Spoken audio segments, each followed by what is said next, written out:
नमस्कार, मैं हूं संजीव श्रीवास्तव। आप देख रहे हैं 4 PM न्यूज नेटवर्क।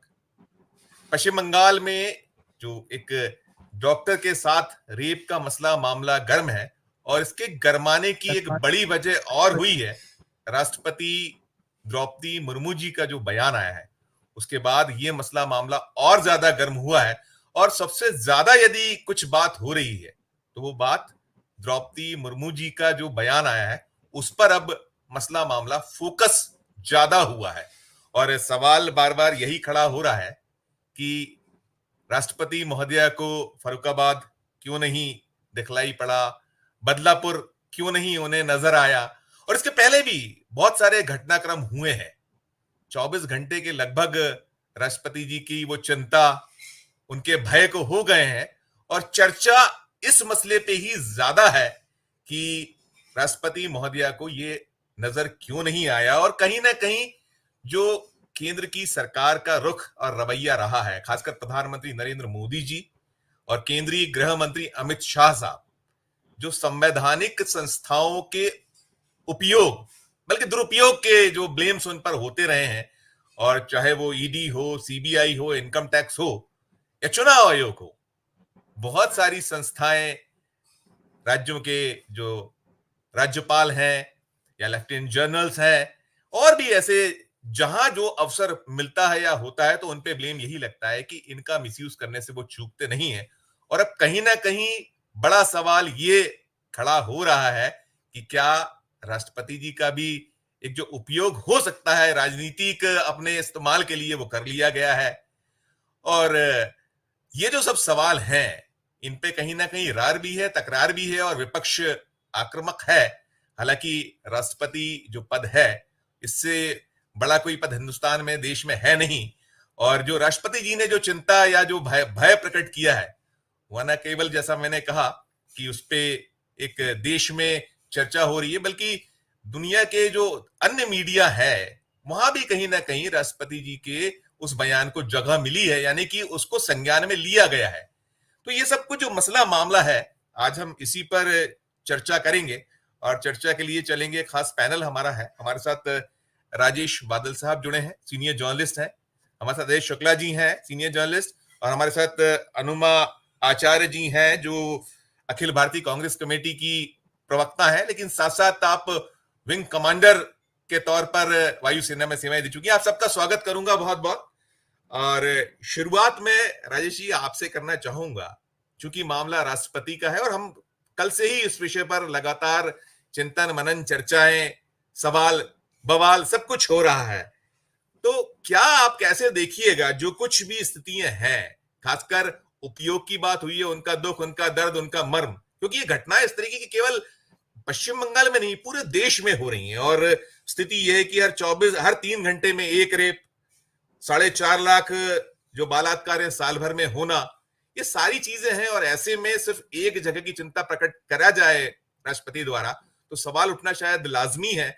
और साथ साथ और भी जो इसको लेकर बातें हो रही, इन सब पर आपकी प्रतिक्रिया राजेश जी। धन्यवाद संजीव। देखिए, माननीय राष्ट्रपति की जो चिंता है वो इस देश की एक सामूहिक चिंता है और हम सब इस चिंता में उनके साथ हैं। उन्होंने अपने एक संपादकों के साथ बातचीत में ये कहा है कि वो दुखी ही नहीं बल्कि गुस्सा हैं, नाराज हैं वो। और नाराज हैं तो किससे नाराज हैं? वो जो बाइडेन से नाराज नहीं है, वो नवाज शरीफ से भी नाराज नहीं है, वो कोई राष्ट्रपति पुतिन से भी नाराज नहीं है, वो नाराज अपनी सरकार से। जब आपको याद होगा, राष्ट्रपति ही अपने देश में प्रधानमंत्री को नियुक्ति पत्र देती हैं। संविधान की सर्वोच्च संरक्षक वो राष्ट्रपति ही हमारे संविधान में है। जब अभिभाषण होता है, संसद का सत्र होता है और संयुक्त अधिवेशन होता है, तो राष्ट्रपति उसमें यही कहते हैं कि मेरी सरकार। जी, जाहिर सी बात है कि अब माननीय द्रौपदी मुर्मू जी को अब इतना अरसा हो गया है कि मुझे नहीं लगता कि अब ये हम कह सकते हैं कि अभी वो एकदम नई हैं। और अब वो घटनाक्रमों पर, देश के घटनाक्रम पर उनकी नजर नहीं है। और जब वो राष्ट्रपति बनी थी तो हम जानते हैं कि एक बहुत बड़ा आधार ये था कि वो आदिवासी इलाके से आती थी और इस पद पर सुशोभित करने वाली वो पहली आदिवासी महिला थी। इससे पहले हम अक्सर ये बात किया करते थे कि इस देश में करीब करीब 15 करोड़ आदिवासी हैं और जिनकी जिनकी कोई बहुत प्रॉपर संवैधानिक नुमाइंदगी नहीं होती। तो जब उनको बनाया गया था तो हम लोगों ने बड़ी आशा की थी उनके साथ, उनके लगाई थी कि अब वो आएंगी तो कम से कम महिला सम्मान को लेकर के उनकी जो जो भूमिका रहेगी वो बड़ी सकारात्मक रहेगी और एक एक ऐसी रहेगी कि जो कहीं ना वो एक ऐसी भूमिका हो सकती है जो महिला अपराधों पर कंट्रोल करे। लेकिन इतने समय के बाद जब वो ये कहती हैं कि मैं दुखी हूं, मैं नाराज हूं, मैं गुस्सा हूं, तो इसका अब मतलब सिर्फ ये नहीं है कि वो कोई राजनीति कर रही हैं। और माफ कीजिए, राष्ट्रपति पद राजनीति के लिए होता भी नहीं है। और बिल्कुल। वो ये भी नहीं हम समझ रहे हैं, जाहिर है कि बंगाल में जो एक महिला डॉक्टर के साथ हुआ है, वह बहुत ही दुखद हादसा है। और कि केवल बंगाल को लेकर के वो बात करती हैं। मुझे लगता है कि जब वो बंगाल की बात करती हैं तो उनके ज़हन में असम के नागांव में और लखीमपुर में जो भी 2 हफ्ते भर पहले जो हुआ है, हजारों लोग सड़कों पे आ गए, दोनों नाबालिग बच्चियां थीं जिनके साथ ये दुष्कर्म हुआ। महाराष्ट्र के बदलापुर में 2 नाबालिग बच्चियों के साथ ऐसा होता है। जाहिर है उनका गुस्सा इस बात पर भी है कि उन उस मामले में उनको संरक्षण क्यों नहीं मिला।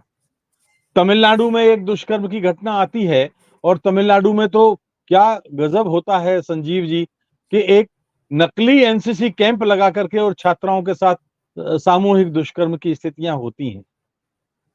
महाराष्ट्र हो गया, असम हो गया, दिल्ली तो 2 साल पहले तक देश में नंबर 1 था अपराधों के सिलसिले में, महिला अपराधों के सिलसिले में। मध्य प्रदेश में अत्याचार के मामले में आप देखेंगे और महिलाओं के साथ अत्याचार के मामले में देखेंगे तो बड़े अव्वल ऊपर स्थान पर है। बिल्कुल। जी। उत्तर प्रदेश जहां पर बहुत ही बेहतरीन कानून और व्यवस्था की बात कही जाती है और ये कहा जाता है कि नहीं, वहां पर सरकार ने बहुत संयम बहुत ही नियंत्रण पा लिया है, काबू पा लिया है। वहां देखिए मुरादाबाद में, देवरिया में, इलाहाबाद में, बाराबंकी में और राजस्थान में धौलपुर और हिंडौन में। मैं ये कोई बहुत पुरानी घटनाएं नहीं बता रहा हूं, ये हाल में अभी अभी की घटनाएं बता रहा हूं। तो इसका अर्थ ये है कि ये अखिल भारतीय चिंता हमारी राष्ट्रपति की है। हमारी राष्ट्रपति दुखी हैं। और राजस्थान में किसकी सरकार है? भारतीय जनता पार्टी की सरकार है। महाराष्ट्र में किसकी सरकार है? उनके गठबंधन की सरकार है। उत्तर प्रदेश में किसकी सरकार है?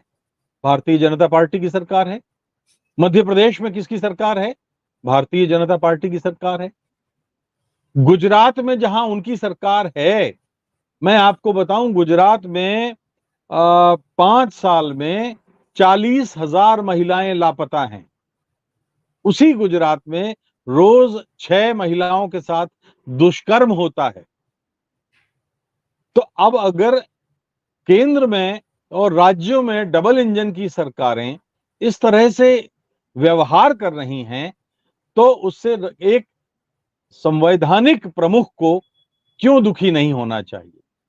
और आप क्या सोचते हैं कि इसकी जो इन अपराधों की जो खबर है, क्या सीमा पार नहीं जाती? क्या समंदर पार नहीं जाती? आज संचार साधन इतने विकसित हैं, इतने फैले हुए हैं कि आप ये मान के चलिए कि जो भारत में हो रहा है उस पर एक अंतर्राष्ट्रीय शर्मिंदगी का एहसास हम लोगों को होना चाहिए। और मेरा ख्याल है कि हमारे सभ्य समाज को है भी, कि हम इसे जी। नहीं रोक पा रहे हैं। तो सवाल जी। यह है कि राष्ट्रपति के इस मौके पर गुस्से का मतलब क्या है? राष्ट्रपति के इस मौके पर गुस्से का मतलब यह है कि उनकी सरकार के प्रति जो गुस्सा है उसमें सबसे अव्वल है गृह मंत्रालय। जाहिर है प्रधानमंत्री जी उस कैबिनेट के मुखिया हैं तो प्रधानमंत्री को उन्होंने कहा होगा, डांटा डपटा होगा या निर्देश दिया होगा नहीं दिया होगा तो शायद उन्होंने अपने गुस्से का सार्वजनिक तौर पर प्रकट करके और सरकार के प्रति अपनी नाखुशी दिखा दी है। गृह मंत्रालय इसके लिए जिम्मेदार है और मुझे लगता है कि कोई और गृह मंत्री होता तो राष्ट्रपति की इतनी तीखी टिप्पणी के बाद इस्तीफा दे देता, क्योंकि इसके बाद कुछ बचता नहीं। हम लोग तो बहुत मैंने 45-47 साल का जो पत्रकारिता का हमें ख्याल आता है, ये मामला नहीं है। लेकिन मैं आपको एक ही बात बता दूं कि एक राष्ट्रपति जी थे ज्ञानी जैल सिंह साहब, राजीव गांधी की सरकार थी, 400 से ज्यादा ढेर पर बहुमत पर बैठी हुई थी, और एक मंत्री थे केंद्रीय मंत्री के तिवारी साहब, अगर मुझे ठीक याद है तो अजय जी करेक्ट करेंगे। के तिवारी साहब ने कुछ बड़बोला बयान दिया जिससे राष्ट्रपति भवन की गरिमा को ठेस पहुंची, आंच पहुंची, और अगले दिन राजीव गांधी ने उनका इस्तीफा ले लिया। ये मैं इसलिए कह रहा हूं कि अगर हमने राष्ट्रपति पद का राजेश सम्मान भाई, करना छोड़, ये तब था जबकि ज्ञानी जैल सिंह राजीव जी के लिए कुछ उस समय गलत मतलब अंदाज जी, में थे। दोनों के एक अंदर प्रकार से उन्होंने राजीव जी के फेवर में कहा था जी जी तिवारी जी ने, लेकिन जी, इसके बावजूद लिया था। जी, असल में तिवारी जी, अब वो चूंकि एक विषयांतर हो जाएगा इसलिए मैं उस घटना पर नहीं जा रहा था, क्योंकि मैंने वो उसमें उस समय कुछ कवर किया था। तिवारी जी ने ये कहा था कि राष्ट्रपति भवन अब खालिस्तानी आतंकवादियों का अड्डा बन गया है। बहुत ही जाहिर सी बात है, ये घनघोर आपत्तिजनक बयान था और एक कोई भी प्रधानमंत्री इस बात को मंजूर नहीं कर सकता था। तो ये बात थी, लेकिन कुछ हुआ था, शिष्टाचार का उल्लंघन हुआ था, और राष्ट्रपति और प्रधानमंत्री के बीच में कुछ गलतफहमियां थी जो बाद में दूर हो गई थी, वो एक अलग मसला है। लेकिन मैं तो ये कह रहा हूं कि भारतीय संविधान में राष्ट्रपति पद इतना बड़ा और इतना महत्वपूर्ण है कि उस पद की गरिमा की रक्षा हर सरकार का जिम्मेदारी है और दायित्व है। ऐसा नहीं है कि राष्ट्रपति और सरकार के बीच में कभी मतभेद नहीं हुए। मतभेद पर हम लोग कभी अलग चर्चा करेंगे। कई बार, कम से कम 15 या 20 बार का तो उदाहरण मुझे पता है कि मतभेद हुए, लेकिन ये मैं आपको बता दूं कि हर बार हर सरकार ने राष्ट्रपति के सम्मान के साथ खिलवाड़ नहीं किया। राष्ट्रपति के सम्मान के आगे वो सरकार झुकी, चाहे वो अटल बिहारी वाजपेयी रहे हों, चाहे वो नरसिंह राव रहे हों।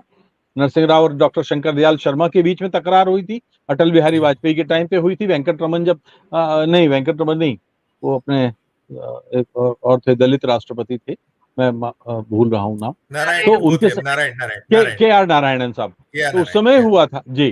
तो कई मामले ऐसे हैं।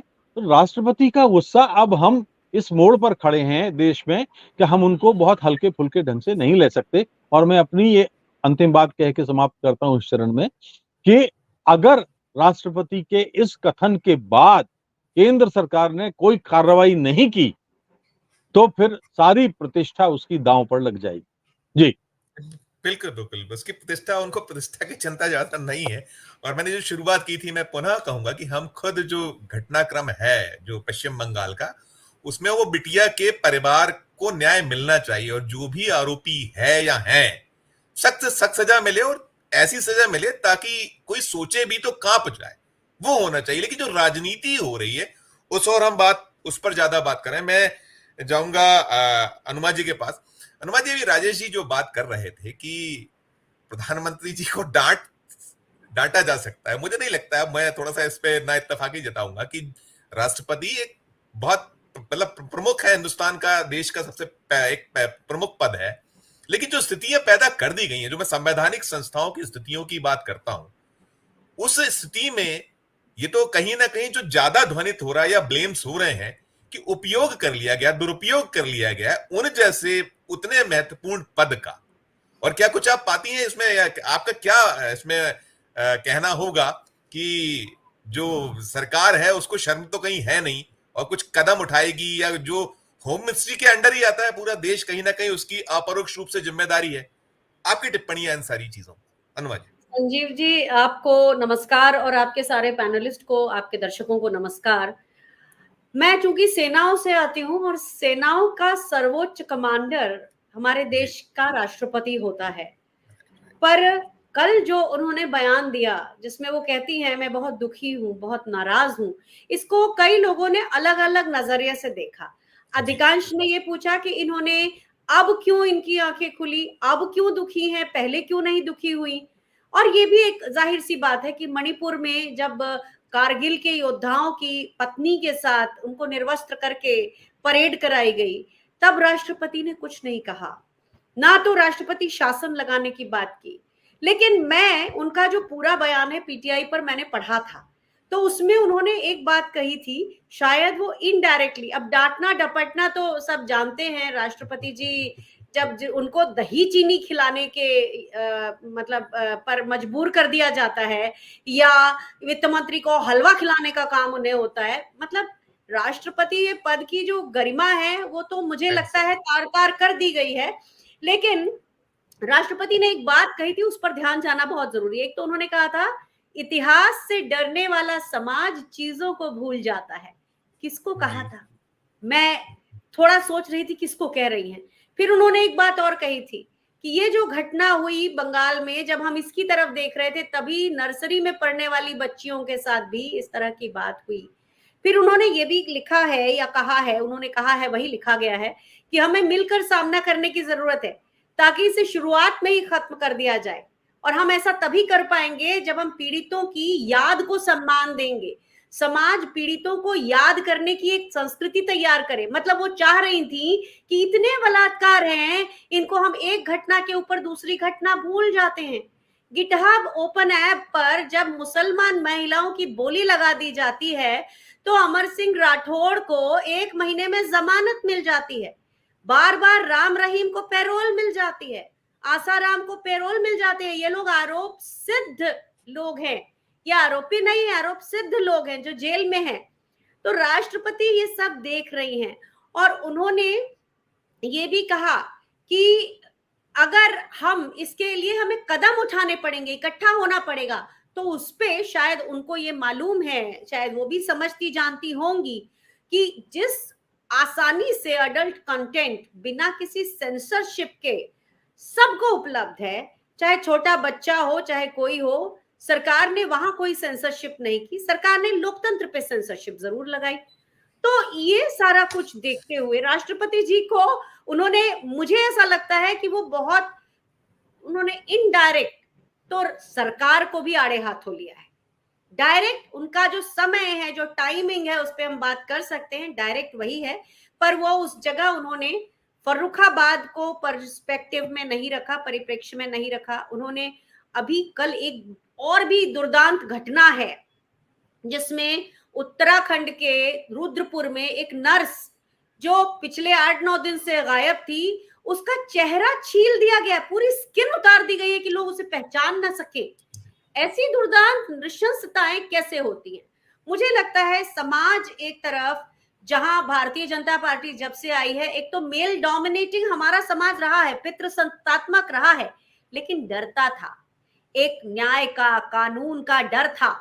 अब जब से ये मनुवादी लोग आके 10 साल से बैठे हैं तो वो डर खत्म हो गया। वो जो एक नैतिक डर होता था वो खत्म हो गया, क्योंकि जब कठुआ के 8 साल की बच्ची के आरोपियों को माला पहना दी जाती है, स्वागत कर दिया जाता है, लिंचिंग करने वालों को माला पहना दी जाती है, हाथरस कांड होता है चिन्मयानंद वाले, उसमें तो केस ही वापस ले लिया गया है। तो बार बार लोग ये देख रहे हैं, महिला पहलवान जो हमारे लिए ओलंपिक्स में, हमारे एशियाड में हमारे लिए गोल्ड मेडल, सिल्वर मेडल लेके आती हैं, उनके बारे में सवाल पूछो तो सरकार की सांसद और मंत्री मीनाक्षी लेखी भागने लगती हैं पत्रकारों से। तो ये सब देखते हुए समाज का जो चारित्रिक पतन पिछले 10 सालों में हुआ है, उसके कारण ऐसा लगता है कि जब लोग ये मानने लगे कि दंड ही नहीं मिलेगा, थोड़े दिनों के बाद बीजेपी के किसी नेता से दोस्ती हो जाए, तो अब क्या है, राज्य देखकर महिला अस्मिता की तुलना की जा रही है। और इससे ज्यादा दुर्भाग्यपूर्ण कुछ नहीं हो सकता इस देश में कि जहां कोई बात करे बंगाल की और वहां वो फर्रुखाबाद भूल जाए, वहां वो बदलापुर भूल जाए, वहां वो रत्नागिरी भूल जाए, अकोला भूल जाए। इन सभी में से काफी जगहों पर केवल पॉर्न वीडियोस के कारण ये सब हुआ है। कारण तो नहीं कहूंगी मैं, लेकिन वो उसको एग्रीवेट करने के काम आता है लोग पोर्न वीडियो देखते हैं, उसको वो कहीं ना कहीं ऐसे इम्प्लीमेंट करते हैं। अभी ब्यावरा में ही हुआ है कल एक घटना, हुआ है। तो इतनी सारी घटनाएं हैं। ये पहले देखिए लोग इसका मतलब बुरा समझते थे इन घटनाओं को, अब तो सरसरी निगाह से अपने घरों जैसे लोग न्यूज में देखते हैं तो वो बोलते हैं अच्छा ठीक है ये एक और घटना हो गई। तो ये समाज का चारित्रिक पतन है। राष्ट्रपति जी अपनी बात चूंकि सरकार से नहीं कह पा रही हैं, इस तरह से कह रही हैं, एक पर्टिकुलर घटना के परिप्रेक्ष्य में कह रही हैं, लेकिन कह वो सब रही हैं जिसकी पीड़ा शायद उनके अंदर है, लेकिन जिसको कहने का उनको इस सरकार में साहस शायद नहीं है। बिल्कुल बिल्कुल, वो चाहती तो एक्शन भी ले सकती हैं, उनके पास में सारे ऑप्शंस हैं, सब खुला हुआ है, कहीं कोई वो उसमें बंधी हुई नहीं। अजय सर के पीछे को कैसे देखिएगा जो पूरे का पूरा चल रहा है घटनाक्रम, जो पॉलिटिक्स जिस बहुत जमकर है, और उन सब में ये सारा का सारा एक के बाद क्रम होना। आज भी मुलाकातें हो रही हैं केंद्रीय गृह मंत्री जी से पश्चिम बंगाल के संदर्भ में। मैं उसको इसलिए ज्यादा फोकस कर रहा हूं कि कहीं ना कहीं राष्ट्रपति जी की चिंता ज्यादा पश्चिम बंगाल को लेकर झलकी है उसमें। अनुमा जी ने कुछ चीजें स्पष्ट की हैं, हम लोगों ने भी देखा है, अलग अलग देखने का वो है, नजरिया है आपका। क्या आप कहिएगा, पीछे की कहानी क्या नजर आती है आपको अजय सर? देखिए, मैं दोनों लोगों से इत्तेफाक नहीं रखता हूं, और मेरे मन में द्रौपदी मुर्मू के लिए कोई सिंपैथी का भाव नहीं है और ना ही कोई आदर का भाव है।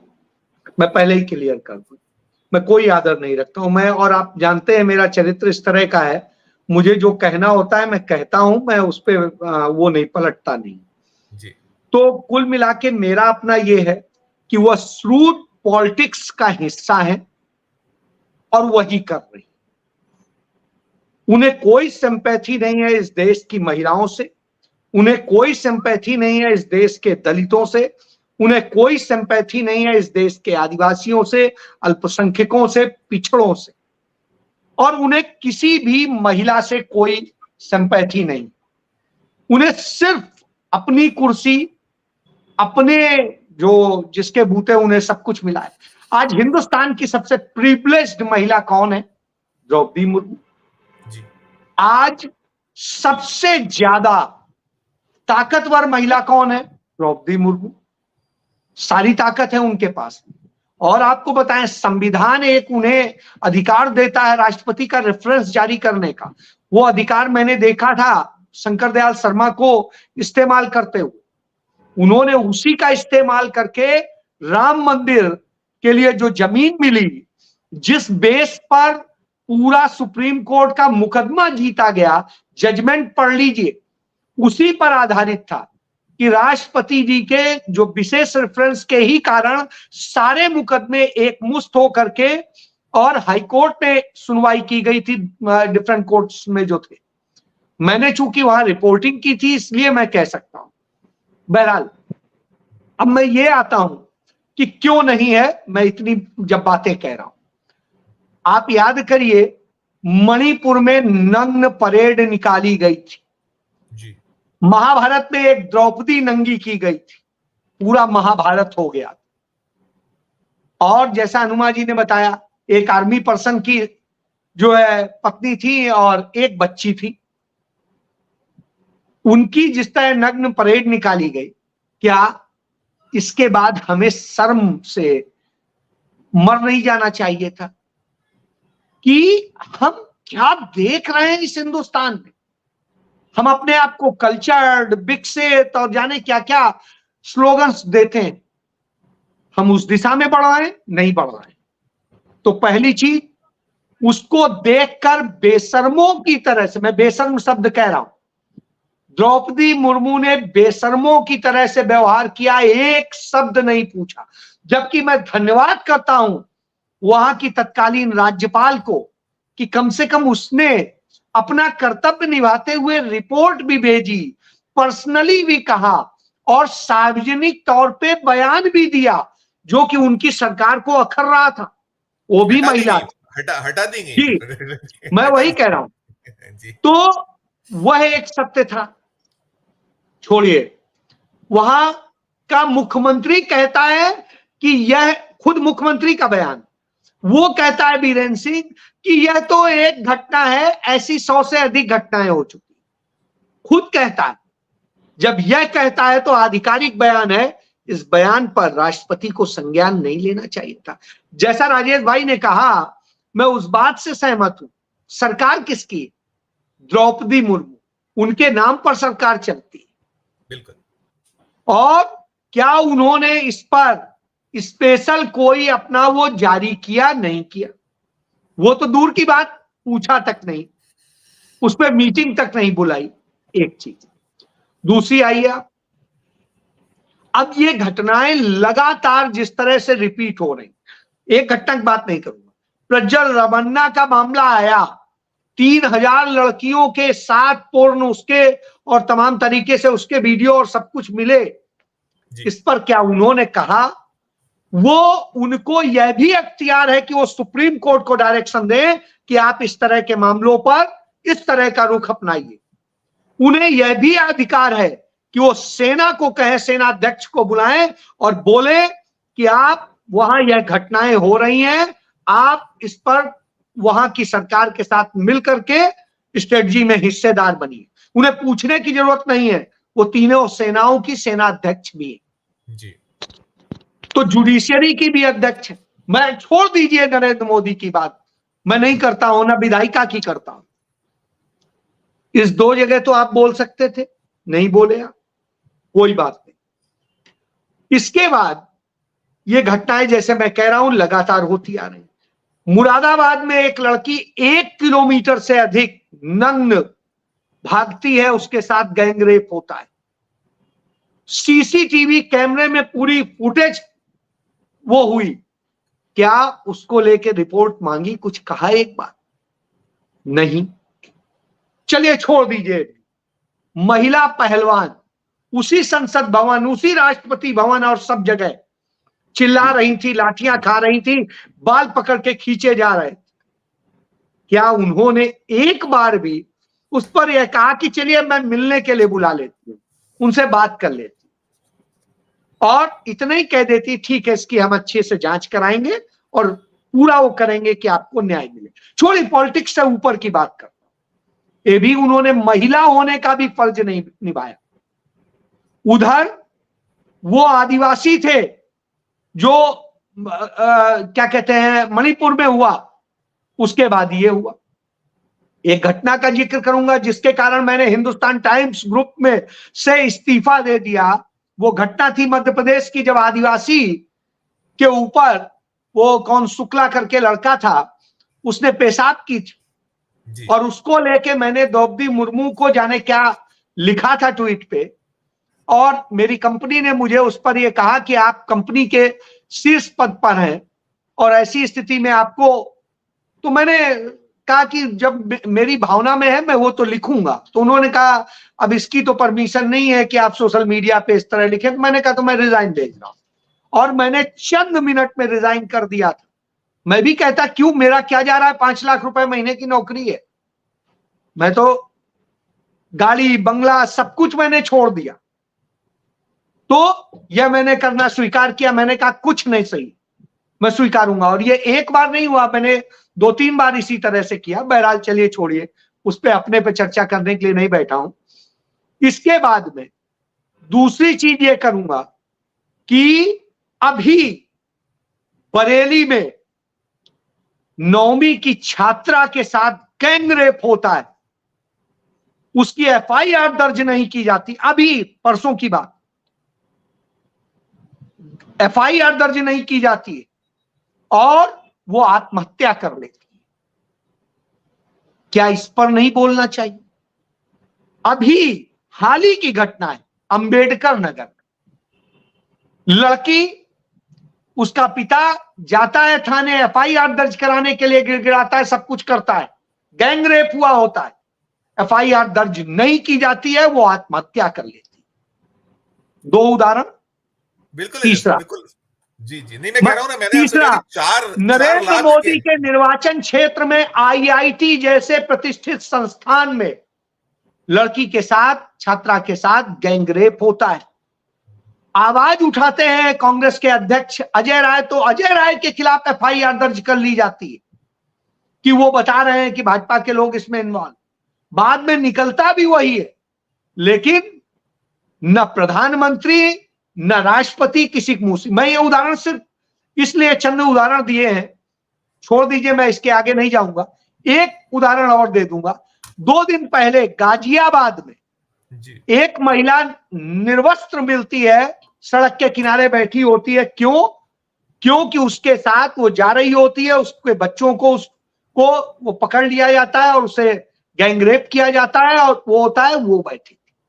राष्ट्रपति भवन से वहां की दूरी 35 किलोमीटर की।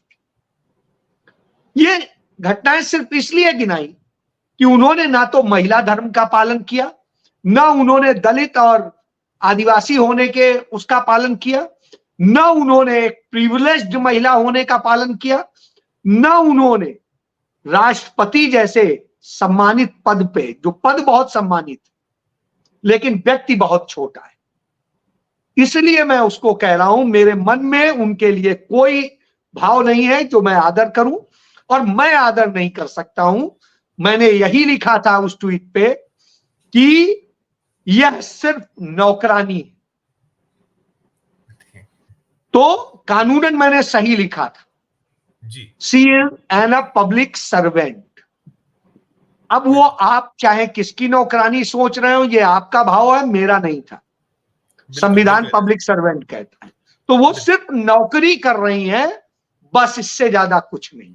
जी बिल्कुल बिल्कुल बिल्कुल बिल्कुल, मैं दोबारा भी आपका लड़ूंगा। आपने सुना राजेश भाई, थोड़ा तीखी प्रतिक्रिया अजय सर का जो मर्म है, पीड़ा है, वो व्यक्त कर रहे हैं। इसमें एक और भी चीज है कि हमने दोनों चीजें देखी कि चाहे विधायिका हो और चाहे कार्यपालिका हो। अब तो राजेश भाई उंगलियां न्यायपालिका भी कहीं ना कहीं उठने लगी, और मीडिया का तो रोल हम देख रहे हैं, चाहे वो गोदी मीडिया हो, सरकारी मीडिया हो। तो इन सबके बीच क्या आप इसको कैसे एलिब्रेट कीजिएगा राजेश सर? देखिए संजीव, बात सही है। अजय जी का जो दुख है वो दुख मेरा भी है। मैंने अपनी पहले चरण की बातचीत की शुरुआत में कहा था कि मेरा मन भी तकलीफ से भरा हुआ है। अजय भाई की तकलीफ और अधिक तीव्र और मुखर होके निकली है।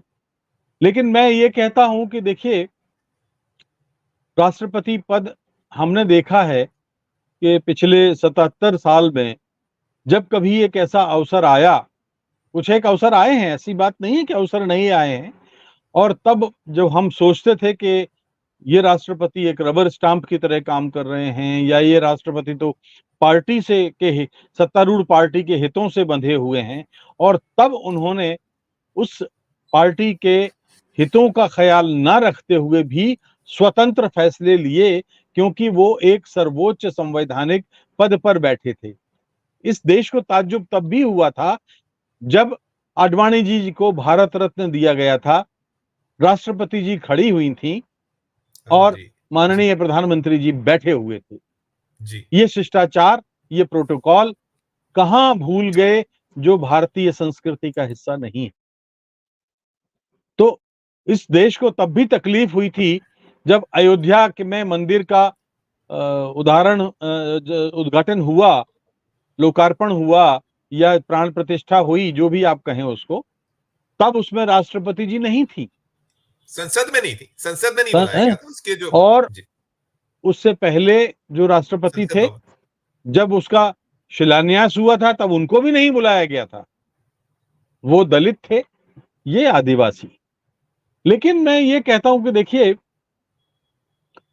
जो एक आर वेंकटरामन जब अपने विदाई भाषण, मुझे याद है, बड़ा ऐतिहासिक विदाई भाषण था वेंकटरामन साहब का, कभी आपको मिले तो जरूर पढ़िएगा, और इस देश के हर नागरिक को पढ़ना चाहिए।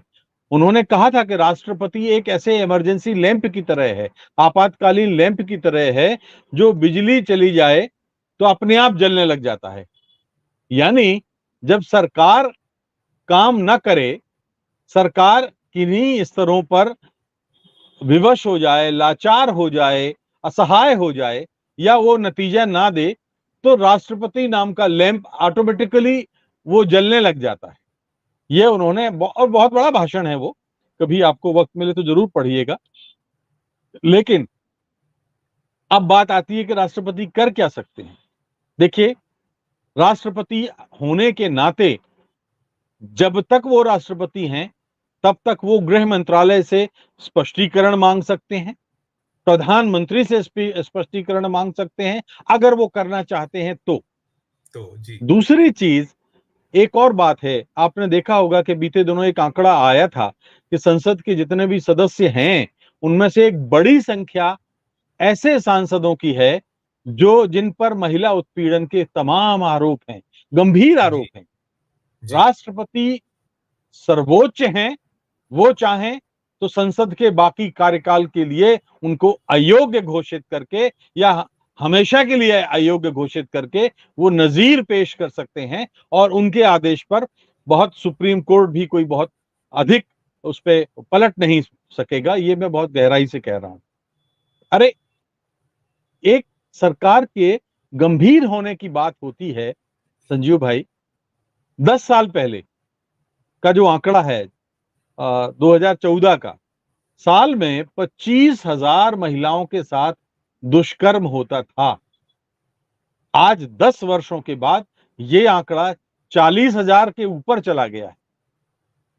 अभी बात आपने मीडिया का सवाल किया था और लेकिन मैं उससे पहले मैं बता दूं कि खुद उनके राज्य में, राष्ट्रपति जी के राज्य में, मतलब झारखंड में, उड़ी इलाके में, झारखंड, उड़ीसा और छत्तीसगढ़, ये सारा एक तरह से आदिवासी बाहुल एरिया है। तो उन आदिवासी इलाकों में आप देखिए, मणिपुर में, छत्तीसगढ़ में, ये उड़ीसा में, झारखंड में आदिवासी महिलाओं के साथ अभी हाल में कितने दुष्कर्म के मामले हुए। मध्य प्रदेश तो अत्याचार के मामले में अव्वल है ही। तो मैं ये कह रहा हूं कि जो जो चीज है वो एक ऐसी शर्मनाक स्थिति पैदा करती है कि इसमें राष्ट्रपति को अब एक एक्शन तो लेना ही पड़ेगा, अन्यथा ये देश उनको माफ नहीं करेगा। एग्जैक्टली। ये देश अब उस स्थिति में आ गया है जब हमारी सामाजिक वर्जनाएं टूट रही हैं, नैतिकताएं टूट रही हैं, तो ऐसी स्थिति में इसके लिए क्या जिम्मेदार और पाप की जिम्मेदार वो खुद बनना चाहेंगी? क्या वो सरकार को बनाना चाहेंगी? और मीडिया में आपको एक उदाहरण देता हूं, आंकड़े उठा के देख लीजिए। सुषमा स्वराज एक मंत्री हुआ करती थी, अब वो नहीं है संसार में। अटल बिहारी वाजपेयी के मंत्रिमंडल में वो सूचना प्रसारण मंत्री थी। तो एक बार मेरी बात उनसे हो रही थी, मैंने उनसे कहा कि आप देखिए, प्रचार प्रसार माध्यमों की जिम्मेदार मंत्री हैं उन मामलों की, और महिला अत्याचारों के मामले में इतना बढ़े हुए आंकड़े आ रहे हैं, और संयोग से वो विदिशा से सांसद थी, मध्य प्रदेश से ही सांसद थी। जी। तो आप जो है इसको रोकने में क्या कर रही हैं? कुछ नहीं कर रही हैं। तो उन्होंने कहा कि आखिर हम किस तरह से इसको रोक सकते हैं। मैंने उनको कुछ चैनल्स के नाम बताए, सैटेलाइट चैनल्स के नाम बताए, और मैंने उनसे कहा कि सुषमा जी, ये देखिए, रात 11 बजे के बाद ये चैनल पूर्ण चैनल बन जाते हैं जी। ये अगर मुझे ठीक याद है तो 98, 99 या 2000 के आसपास की बात है। बिल्कुल जी।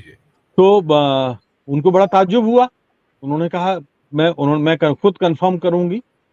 कुछ समय के बाद वो दिल्ली गई और उन्होंने खुद देखा होगा या चेक किया होगा, जो भी कुछ किया हो, उनका संदेश आया कि आप ठीक कहते थे, और उसके बाद उन सारे पोर्न चैनल्स पर पाबंदी लगा दी गई।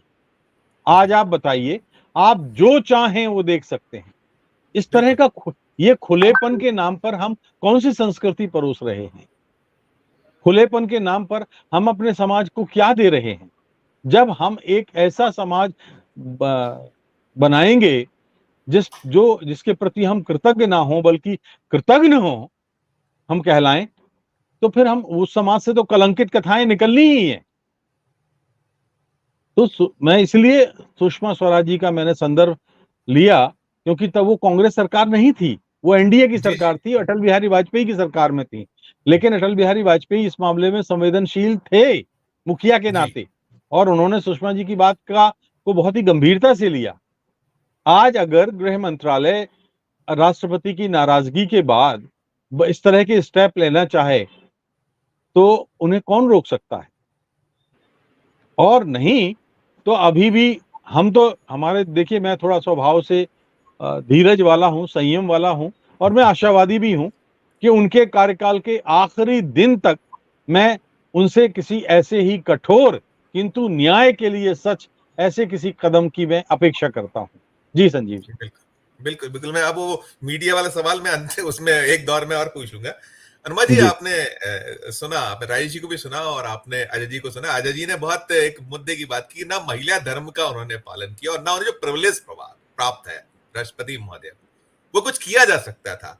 तो सवाल वही है कि आप टूल ना बनिए, इसी पे बहुत ज्यादा फोकस्ड है। जो चर्चा हिंदुस्तान में बार बार हो रही है कल के बाद से, वो है इसको आप, क्योंकि कहीं ना कहीं सवाल ये उठाया कि मैं उतना नर्म नहीं हूं, अजय जी ने कहा है। क्या आपकी टिप्पणी होगी अनुमा जी? मैं सहमत भी हूं और इनकी पीड़ाओं में मेरी एक अलग किस्म की पीड़ा भी है, वो मैं आपको बताती हूँ। लेकिन उसके पहले मैं ये कहना चाहती हूँ कि महामहिम राष्ट्रपति को या तो माता जी के रोल में या दादी माँ के रोल में या बड़ी बहन के रोल में ये जो नया काम दिया गया है ना, दही चीनी खिलाने का, मैं इससे बहुत ज्यादा व्यथित हूँ, क्षुब्ध हूँ बहुत। जी दूसरी चीज ये है कि पिछली 26 जनवरी की मुझे एक घटना याद आती है कि प्रधानमंत्री उनसे आगे बढ़ के जाने की कोशिश कर रहे थे। भला हो जो उनके दो एस्कॉर्ट्स होते हैं वो आके प्रधानमंत्री के सामने खड़े हो गए और राष्ट्रपति जी को आगे जाने के लिए उन्होंने उनके साथ खड़े हो गए। तो प्रधानमंत्री जी को थोड़ी शायद झेप आई होगी, झेप तो नहीं आई होगी, उनको लगा होगा कि भाई मेरा रास्ता बंद हो गया। तो जी वो है जिस कारण से मैं दुखी हूं, वो है अग्निपथ स्कीम। महामहिम राष्ट्रपति सेना की सर्वोच्च कमांडर हैं। आज सेना के लोग परेशान हो रहे हैं, 2.5 लाख सैनिकों की सेना में कमी हो गई है। हम टू फ्रंट वॉर लड़ रहे हैं। 9 अग्निवीर आत्महत्या कर चुके हैं, 2 अग्निवीर चोरी करते हुए पकड़े गए हैं। महामहिम राष्ट्रपति को सेना की अस्मिता बचाने का पूरा अधिकार है। कम से कम वे हो सके तो स्वतः संज्ञान लेके अग्निपथ स्कीम को या तो उसके ऊपर मंथन कराने के लिए विवश करें सरकार को, क्योंकि कहती तो है ना मेरी सरकार, और राष्ट्रपति की सरकार होती भी है। तो उनकी बिल्कुल जो सरकार है उसको ये अग्निपथ स्कीम को बंद कराने के लिए क्यों विवश नहीं कर सकती? तो अपने ही क्षेत्र का सेना की सर्वोच्च कमांडर होते हुए अगर वो उसे कमजोर होता देखते हुए कुछ नहीं कहती, तो बाकी धर्म तो उनके फिर बाद में आते हैं, क्योंकि पहले वो राष्ट्रपति हैं, बाद में महिला है, ऐसा मेरा मानना है। क्योंकि जो कर्तव्य है वो पहले आता है, बाकी आपकी फिजिकल आप क्या है वो बाद में आता है। तो महामहिम राष्ट्रपति अपने प्राइमरी ड्यूटीज में मुझे सफल नहीं लगती। दूसरी चीज यह है कि सेना में लगातार वरिष्ठता का क्रम टूट रहा है।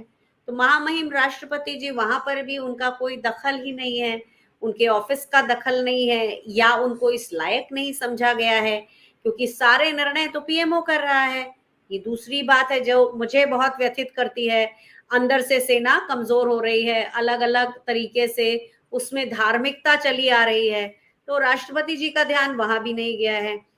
दुर्भाग्य से मुझे ऐसा लगता है कि राष्ट्रपति का एक अच्छी पढ़ाई लिखाई उनके साथ है, अच्छा संघर्ष भरा एक साहसी जीवन उनके पीछे है, बिल्कुल लेकिन मुझे वो बेहद बेबस लगती हैं, जिनके हाथ में वाकई कुछ नहीं है, एक बात कहने का मौका तक नहीं है। और कल जो उन्होंने इनडायरेक्टली जो कहा, जो मैंने जिसके बारे में आपसे कहा कि उन्होंने कहा जो इतिहास से डरता है वो समाज बहुत सी गलतियां करता है। तो नरेंद्र मोदी जी की सरकार हमें बार बार इतिहास की तरफ ले जाती है, बार बार इतिहास से कहती है कि वो यवनों ने ये किया तो मुगलों ने वो किया।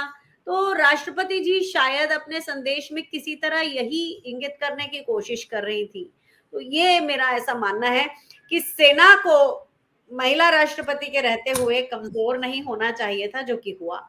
सेना में इस तरह की एक वाहियात उल जलूल स्कीम नहीं चलाई जानी थी, जिसके ऊपर राष्ट्रपति जी कोई मंथन नहीं कर रही हैं या करवा रही हैं। हमारे यहाँ से गोरखा रेजिमेंट जो है उसके सैनिक आना बंद हो चुके हैं। अब नेपाल के लोग चीन की सेना जाकर ज्वाइन कर रहे हैं। इधर लद्दाख में चीन अलग अलग गांव बनाता जा रहा है और इंफ्रास्ट्रक्चर का निर्माण करता जा रहा है। तो राष्ट्रपति जी का वहां कोई जगह लगता है ध्यान नहीं है। बस दही चीनी खिलाने के लिए शायद उनको आज इसकी सरकार ने नियुक्त किया है, और ये सारा कुछ देश के लिए।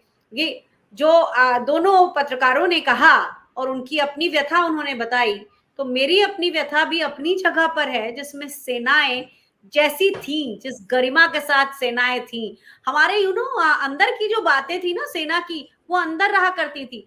आपको बताऊं कि ये जो मिर्ची और नींबू हम किया करते थे पहले, ऐसा नहीं है कि नहीं करते थे। हम जब नया एयरक्राफ्ट लेते थे तो पुजारी जी भी आते थे, मौलवी साहब आते थे, ग्रंथी साहब भी आते थे और पादरी साहब भी आते थे, चारों आते थे। और पहला एयरक्राफ्ट जो था वो नींबू और मिर्ची, नींबू के ऊपर से ही चलता था। लेकिन ये सारी चीजें हमारी इंटरनल थी। आज सेना के ऊपर आए दिन सवाल, आए दिन कोई ना कोई डिबेट होता मिलता है। जैसे पहले बॉलीवुड होता था, ऐसा आजकल इन्होंने सेना को कर दिया है। सेना को भी अंदर से, जैसे हम हमारी जितना आप एक इसके अंदर रहते हैं, मैं खोल तो नहीं कहूंगी कि, लेकिन जितना आप अपनी गरिमा में रहते हैं उतनी आपकी गरिमाशीलता दिखती है। अब आप सेना को जब आप वोट बैंक बना देंगे, हमारे वायुसेना के चीफ रिटायर होने के बाद बीजेपी ज्वाइन कर लेंगे, हमारे सेना के चीफ रिटायर होने के बाद बीजेपी ज्वाइन कर लेंगे, तो हम सेना की गरिमा से भी खिलवाड़ कर रहे हैं। तो मेरा जो दुख है वो राष्ट्रपति जी के लिए वहां है। जी बिल्कुल बिल्कुल। बहुत अजय सर, जो बात है अनुमा जी कह रही हैं, हम तो इसी पे कर रहे थे कि अब जो सेना का जिस तरीके से राजनीतिकरण होने लगा, अब तो न्यायपालिका से देखिए ना कि कुछ तो यह है कि सिटिंग जज इस्तीफा देते हैं और अगले दिन आ जाते हैं वो राजनीति में, भारतीय जनता पार्टी ज्वाइन कर लेते हैं। कैसे बात बनेगी, कहां से होगा? अब हम बार बार ये देखते हैं कि जो हालात है कि मतलब रेप और मर्डर का एक ऐसा हर दूसरे दिन हो रहा है। और जो मतलब अगर आप देखें पिछले 24 सालों का इतिहास उठा तो 5 फांसी की सजा है, मात्र 5 लोगों को ही, इसके अलावा नहीं हो पाया। कैसे बात बनेगी, कहां से होगा? जिसका जो दायित्व उसका निर्वहन करी ना सिर्फ और सिर्फ राजनीति। अजय सर, मैं एक छोटा सा उदाहरण देता हूं। मैं दैनिक जागरण लखनऊ में उन दिनों इंचार्ज क्राइम रिपोर्टर होता था, तो मेरा एक स्ट्रिंगर होता था उपाध्याय। मैंने उससे कहा तुम लॉ कर लो, तो तुम्हें मैं लॉ करेस्पॉन्डेंट अपॉइंट करा देता हूं, तो वो हो जाएगा। उसने भगवान के पास कर लिया, संघ से जुड़ा हुआ था तो जाता रहता था। आजकल बॉम्बे हाई कोर्ट का चीफ जस्टिस। My God. मैं ये उदाहरण इसलिए दे रहा हूं कि महाराष्ट्र में बदलापुर में एक भाजपा नेता के स्कूल में बच्चियों के साथ जो होता है बीभत्स घटना है, दुखद घटना। उस घटना के विरोध में कोई बंगाल की तरह हिंसक और वो प्रदर्शन नहीं था। एक शांतिपूर्ण बंद का आह्वान किया गया। वहां कहा गया कि नहीं, बंद नहीं कर सकते। और बंगाल में दंगे किए जा रहे हैं, फसाद किए जा रहे हैं, लड़कियों के साथ बदतमीजी की जा रही। और हालात तो ये हैं, वहां के एक सांसद के लिए कहा जाता है कि उसकी बेटी से रेप कर। इस तरह के नारे लगते हो जहां आप एक रेप का विरोध कर रहे हैं और एक बच्ची के लिए कह रहे हैं, शर्मानी चाहिए। हम यदि रेप का विरोध करने बैठे हैं तो वो रेप किसी का भी हो, हमें विरोध करना है। वो चाहे कठुआ में उस 8 साल की बच्ची का हो जो अल्पसंख्यक समुदाय की हो, या यूपी में हो किसी ब्राह्मण बच्ची के साथ हो, उसका भी उतना ही है। किसी दलित बच्ची के साथ होता है उस पर भी उतना ही दुख, आदिवासी के साथ होता है उस पर भी होना चाहिए। तो बराबर दुख। बच्ची बच्ची है, बच्ची की कोई जाति नहीं। पहली बात, महिला महिला है। हमारा, यदि हम धर्म को मानते हैं, हिंदू धर्म की बात करते हैं, तो महिला हमारे लिए पूजनीय थी, है, रहेगी। और उस दृष्टिकोण से देखना चाहिए हमें। जब हम उसमें अंतर करने लग रहे हैं तो साहब फिर हम उस योग्य नहीं। तो आज यह स्थिति, और मैं इसके लिए सबसे ज्यादा दोषी अपनी कम्युनिटी को मानता हूं, यानी जो आज मीडिया है उसे मानता हूं। राजेश भाई ने किताब लिखी है मिस्टर मीडिया, मुझे लगता है बहुत सारे लोगों को पढ़नी चाहिए। उससे जिस तरह से नैरेटिव बनाए जाते हैं और वो आएगी। तो मैं इतना ही कहूंगा कि आज मीडिया इस तरह से छांटता है कि नहीं, इसको दिखाएंगे, इसको नहीं दिखाएंगे, इसको इतना चढ़ाएंगे, इसको नहीं चढ़ाएंगे। क्यों भाई? ठीक है, मैं ये भी नहीं कहता हूं कि आप मार्केट में आपको रहना है, मार्केट के हिसाब से थोड़ा सा वो करना पड़ेगा, ऊंचा नीचा, लेकिन पक्षपात इस तरह नहीं करना हो कि कलकत्ता में हुआ गैंग रेप या रेप जो भी हुआ वो तो अपवित्र है, लेकिन कठुआ में हुआ रेप बच्ची के साथ, 8 साल की बच्ची के साथ, वो पवित्र है। जोधपुर के अस्पताल में बच्ची के साथ हुआ रेप पवित्र है। तो आप ये बताइए कि आप अब ये कहेंगे कि कौन सा रेप सही है और कौन गलत है? यदि यही करना है तो फिर तो हमारा मीडिया किस बात का है? तो जो एक बात राहुल गांधी कहते हैं कि संस्थाओं पर कब्जा कर लिया है, खोखला कर दिया है उसके सारे उसमें, और वहां यह खेल हो रहा है। मीडिया में हम देखेंगे बहुत ज्यादा संख्या में आरएसएस और संघ के लोग भरे हुए हैं। खुद मेरे ही अंडर में एक था, आजकल भाजपा का प्रवक्ता है, और स्थिति ये होती थी, अंत में मैंने इंडिया न्यूज से उसका एक प्रोग्राम था, मैंने उसे निकाला, और निकालने के कारण पूरी भाजपा मेरे खिलाफ हो गई। तो वो भी सब चीजें बड़े बड़े सारी चीजें आती हैं। तो इस तरह से स्थितियां होती हैं। इसी तरीके से कई जगह और भी हालात आते हैं। तो वो स्थितियां जब होती हैं तो निश्चित रूप से होता है। मुझे याद है, मैं हिंदुस्तान अखबार का संपादक था। एक घटना होती है, उससे ट्विस्ट देते हैं जो हमारे कंपटीटर अखबार होते हैं। मैं एक स्टैंड लेता हूं कि नहीं, यही करेंगे। हमारे पास मैनेजमेंट से दबाव आता है कि नहीं भाई, ये स्थिति है, इसके कारण हमारे अखबार तो पिट रहा है, क्यों कहा जा रहा है तुम्हारा अखबार तो इस तरह से चल रहा है। हमने कहा अखबार बिके या भाड़ में जाए, मैं गलत नहीं होने दूंगा, और मैं ईमानदारी से कहता हूं नहीं होने दिया। कुछ समय बाद वही चीज प्रूव हुई और साबित हुआ कि जो घर बेच के लोगों को कहा जा रहा था, जो दिखाया गया था पश्चिम उत्तर प्रदेश में कि कैसे लोग घर बेच के भाग रहे हैं मुस्लिम्स के कारण और इसके कारण, वो बाद में आया कि सब फर्जी था, एक किया हुआ ढकोसला था। यदि स्टैंड नहीं लेते, उस समय हिंदुस्तान अखबार नहीं अकेले स्टैंड लिया था, और नहीं लेते तो शायद वो सच नहीं आता, और फिर इलेक्ट्रॉनिक मीडिया को मजबूरन हमारे स्टैंड पे आना पड़ा। तो मैं ये उदाहरण बताता हूं कि हमें डट के खड़े होने की जरूरत है। हम यदि संपादक हैं तो हम लीडर हैं, और हमारी ड्यूटी है कि हम उसको वो करें। लेकिन आज क्या हो गया, आप संपादक नहीं है, संपादक की कुर्सी पे बैठे हैं, मैनेजर हैं आप, कर्मचारी बन के बैठे, इसलिए समस्या है। तो मैं अपनी कम्युनिटी के उन लोगों को लानत देता हूं जो लोग अपने आप को पत्रकार कहते हैं और करते ये। तो पत्रकार का, मैं एक और चीज, एक बात करके खत्म करूंगा। मेरे संपादक हुआ करते थे गिरीश मिश्रा जी, और उन्होंने एक चीज कही बड़ी अच्छी, वो हिंदुस्तान पटना के संपादक थे और मैं उन दिनों पटना में था। उन्होंने एक चीज कही कि पत्रकारिता निष्पक्ष नहीं हो सकती। तमाम लोगों को लगा ये क्या कह रहे हैं। उन्होंने कहा यस, नहीं हो सकती। हमने कहा, मतलब अब हम भी सुन रहे थे, हमें भी बड़ा अजीब लगा। तो उन्होंने बताया क्यों नहीं हो सकती, क्योंकि पत्रकारिता निष्पक्ष हो जाएगी तो जो ताकतवर है वो तो ताकतवर होगा ही। हमें तो पीड़ित के साथ खड़ा होना है जी, जी। और हम पीड़ित के साथ जब खड़े होंगे तभी उसे इंसाफ मिल पाएगा। हमारा ये ड्यूटी है। तो मैंने तो वो सिद्धांत अपने जिंदगी में बांध लिया और मैं उसको करता हूं।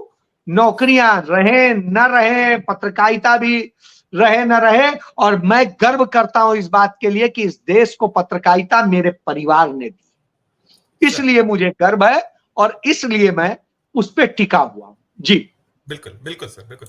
अब संपादक नाम के इंस्टीट्यूशन की मृत्यु को लेकर तो राजेश भैया बता देंगे बहुत खुलकर कि उन्होंने तो राजेंद्र माथुर साहब जैसे एक जिन्होंने देश में एक दिशा दी, उनके साथ काम किया। और हम लोगों ने बहुत अच्छे प्रभाकर माचवे साहब या नरेश मेहता जी के साथ हमने जर्नलिज्म में हमें सौभाग्य प्राप्त हुआ ऐसे लोगों के साथ किया। राजेश भाई, वही अंत में बात की मीडिया के रोल पर जो हम बात कर रहे थे, अभी कहा कुछ ही अजय जी ने, लेकिन कैसे आप देखिएगा खासकर गोदी मीडिया और सरकारी मीडिया, टिप्पणी आपकी।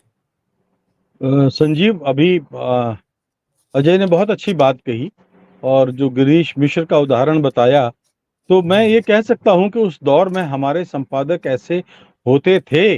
आपने अभी राजेंद्र माथुर का जिक्र किया, तो मैं याद कर पा रहा हूं कि 1980 में मैं नई दुनिया में सह संपादक था और हमारे प्रधान संपादक होते थे राजेंद्र माथुर।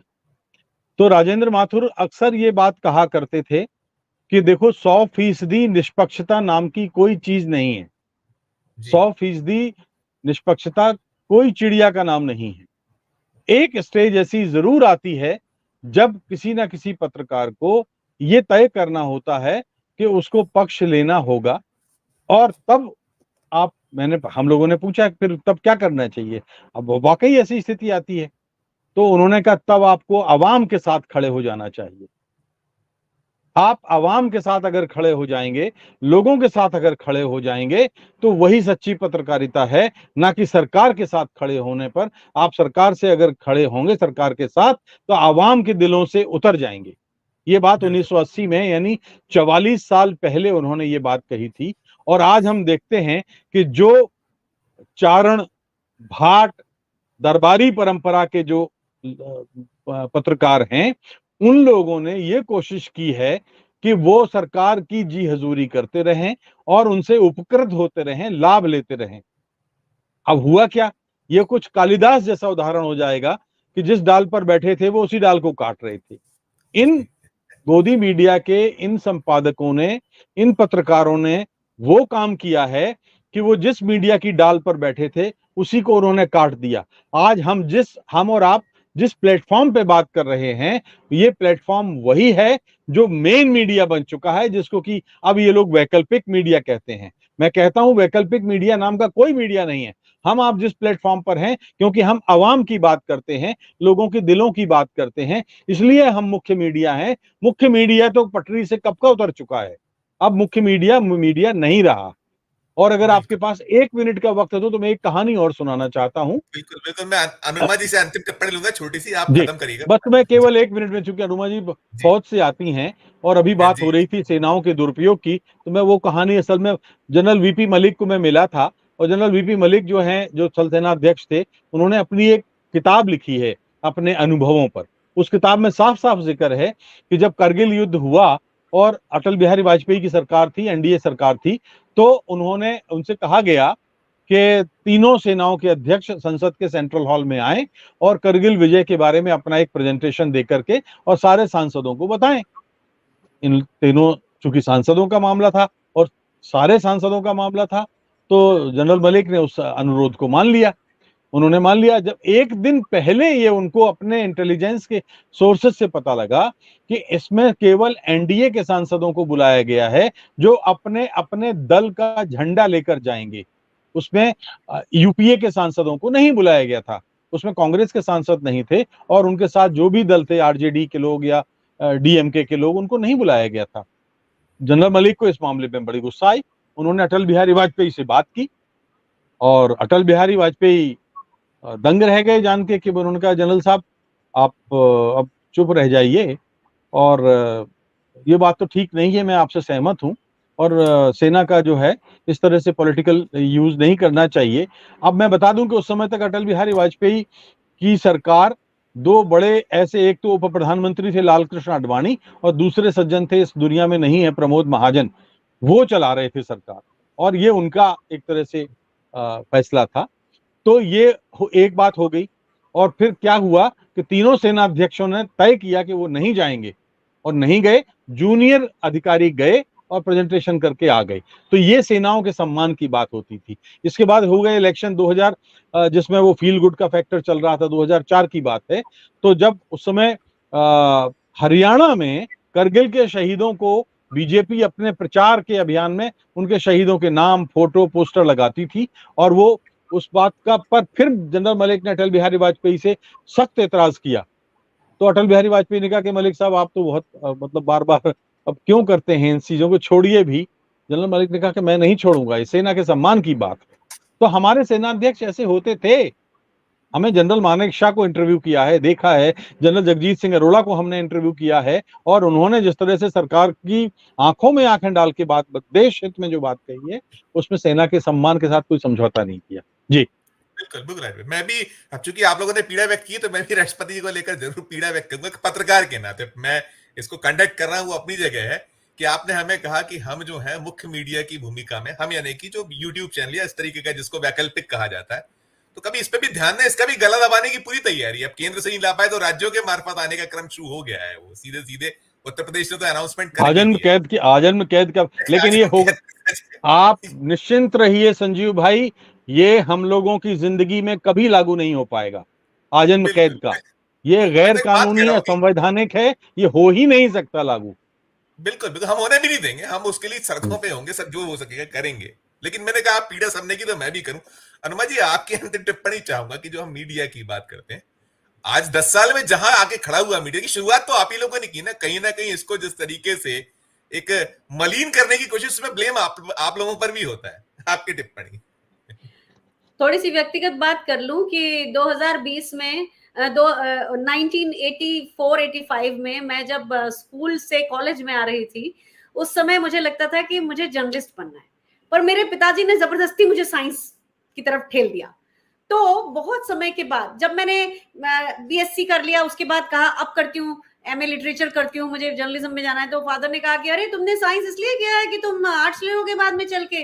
तो खैर जो भी था, अल्टीमेटली मैंने बहुत जल्दी अपने दोनों माता पिता को उसी के आसपास खोया और फिर मुझे नौकरी करनी पड़ी सतपुड़ा भवन में। और फिर वो करते करते मुझे लगा नहीं नहीं ये मुझे करना नहीं है, तो एयरफोर्स का ऐड देखा और वहां निकल ली।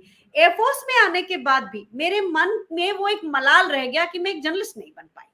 तो मैंने ये किया कि बैचलर ऑफ जर्नलिज्म तो कर ही लूं हरि सिंह गौर विश्वविद्यालय से, जो मैंने अपने बॉस से लड़ाई करके सागर में जाके और पत्राचार माध्यम से किया और फर्स्ट क्लास लिया।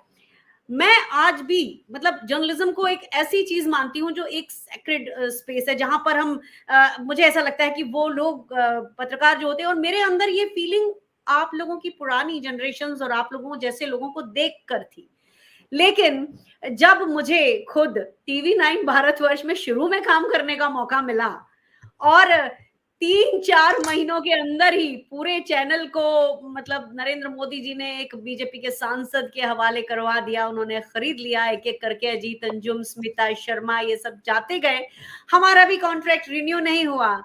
तो उस चैनल की शुरुआत हुई थी उस तरह से कि देश बदलना है वाली शुरुआत थी। आप अभी भी मेरे नाम से ढूंढेंगे तो आपको उसकी शुरुआती एक क्लिप 1-1.5 मिनट की है, उसमें मैं मिल जाऊंगी उस चैनल की तारीफ करते हुए, और मेरे साथ 2 और सेना की अधिकारी थी।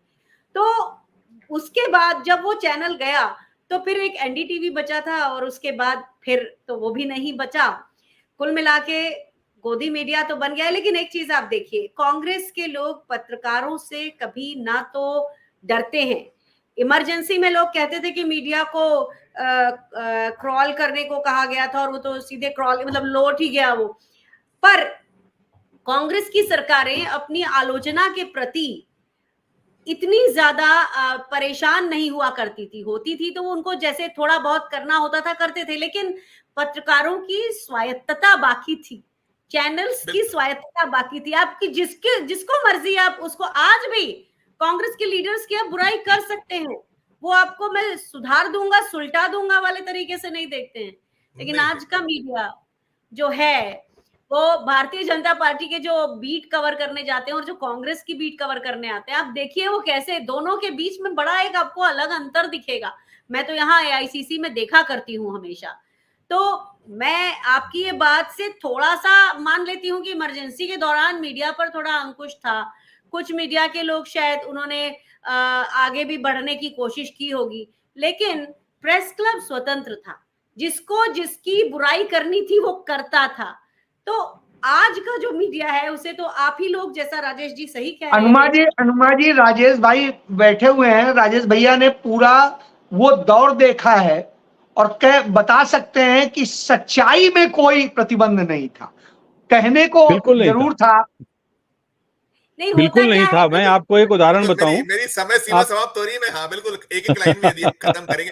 अनुमा जी आप खत्म करें, राजेश भैया, और एक एक लाइन खत्म कर दें। मैं आज थोड़ा ज्यादा हो गया, टाइम ओवर हो रहा है। मुझे पैनल से निर्देश जी बात कहूंगी कि आजकल क्या होता है कि बीजेपी के साथ में थोड़ा सा हम निष्पक्ष बनने के लिए कांग्रेस को एक आध गाली दे ही लेते हैं, तो उसलिए हम हम ये कह सकते हैं कि वो भी पत्रकारों को ऐसा करते थे। लेकिन आज की बीजेपी को देखिए तो सही, सेना की हालत देखिए तो सही, मीडिया की हालत देखिए तो सही। ये मेरा कहना है कि जबरदस्ती हमें निष्पक्ष बनने की जरूरत नहीं है।